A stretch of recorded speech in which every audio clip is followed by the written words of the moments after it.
Bapak, Ibu, dan Saudara yang dikasihi Tuhan, bagaimana kabarnya hari ini? Kiranya semua senantiasa sehat dan tetap semangat. Mari kita akan kembali merenungkan firman Tuhan dengan tema persaudaraan yang rukun.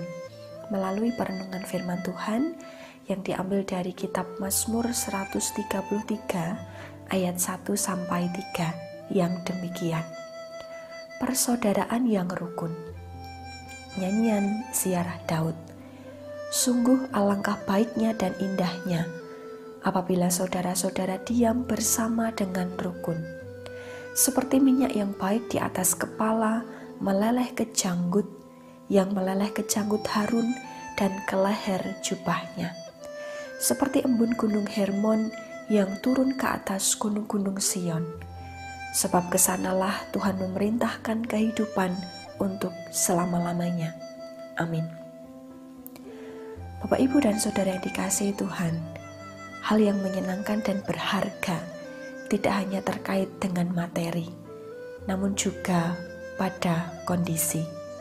Kondisi di mana relasi satu dengan yang lain terjalin baik dan rukun. Berbeda ketika relasi itu sedang tidak baik dikarenakan sedang bertengkar, maka akan merasakan ketidaknyamanan satu dengan yang lain. Akibatnya, ketika berjumpa, bisa saling membuang muka atau malah saling menghindar. Pertengkaran itu merupakan hal yang tidak menyenangkan. Semasa kecil, saat SD, saya pernah marahan atau nesonan dengan teman karib hanya karena hal sepele. Yang saya rasakan, ketika nesonan itu sangat tidak enak sekali. Biasanya runtang-runtung bareng, main bareng. Kemudian karena marah, ketika bertemu ya saling membuang muka. Sungguh tidak nyaman. Berbeda kondisinya ketika baikan atau rukun. Bisa main bareng, runtang-runtung bareng, dan itu sangat menyenangkan.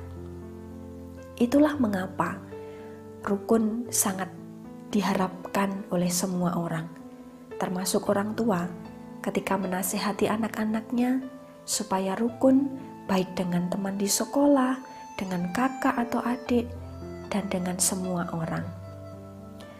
Pada perikop saat ini, Mazmur yang kita baca merupakan pujian singkat yang menjunjung tinggi nilai persatuan dan kasih persaudaraan, yang itu juga bisa digunakan dalam konteks secara umum, baik di dalam masyarakat, di dalam kehidupan gereja, di dalam kehidupan keluarga, dan dengan orang-orang di sekitar kita. Melalui perenungan firman Tuhan dalam Mazmur 133 saat ini, Daud menyatakan bahwa rukun itu menjadi sesuatu yang menyenangkan dan berharga. Melalui hidup rukun, berkat Tuhan dapat dirasakan. Mazmur ini melukiskan dua hal sebagai dampak positif dari persatuan dan kerukunan melalui gambaran yang pertama, seperti minyak yang meleleh ke janggut. Dalam tradisi Perjanjian Lama, minyak juga dipakai untuk sesuatu yang bernilai sakral, kudus, misalnya untuk mengurapi imam. Sebagai contoh, minyak urapan itu digunakan oleh Musa untuk mengurapi Harun sebagai imam besar pertama Israel. Bapak, Ibu, dan Saudara bisa melihat di dalam Keluaran pasal 29 ayat 7. Dan juga digunakan untuk menahbiskan semua imam bagi pekerjaan Allah. Sesuatu yang berharga dan yang dipakai dalam tradisi pengurapan. Yang kedua, seperti embun yang melambangkan penyegaran kehidupan. Berkat dan kehidupan sebagai dampak positif kerukunan akan terpancar dan dialami oleh mereka yang hidup dalam kerukunan. Demikianlah Bapak, Ibu, dan Saudara, penggambaran sang pemazmur terkait dengan kerukunan yang digambarkan sebagai sesuatu yang berharga, menyenangkan, dan menyejukkan. Seperti minyak yang baik di atas kepala meleleh ke janggut Harun dan ke leher jubahnya, dan juga seperti embun gunung Hermon yang turun ke atas gunung-gunung Sion. Hidup rukun juga bermakna bukan hanya tidak bertengkar, tetapi juga ada sukacita dan saling mengasihi, saling melayani, saling menerima, dan mengusahakan kesejahteraan satu dengan yang lain. Kerukunan itu penting, sebab menolong kita supaya bisa bekerja sama sebagai satu perkumpulan, baik itu dalam kehidupan keluarga, gereja, masyarakat, berbangsa, dan bernegara.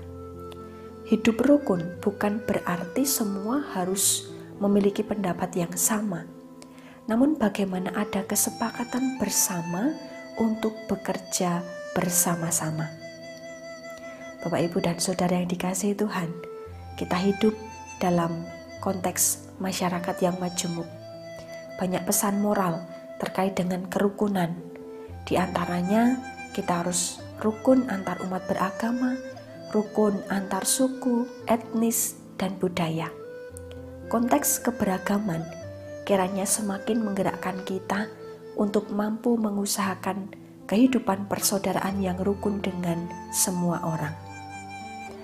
Terkadang rasa persaudaraan bisa hilang hanya karena materi. Dan ketika rasa persaudaraan itu hilang, mustahil bisa rukun.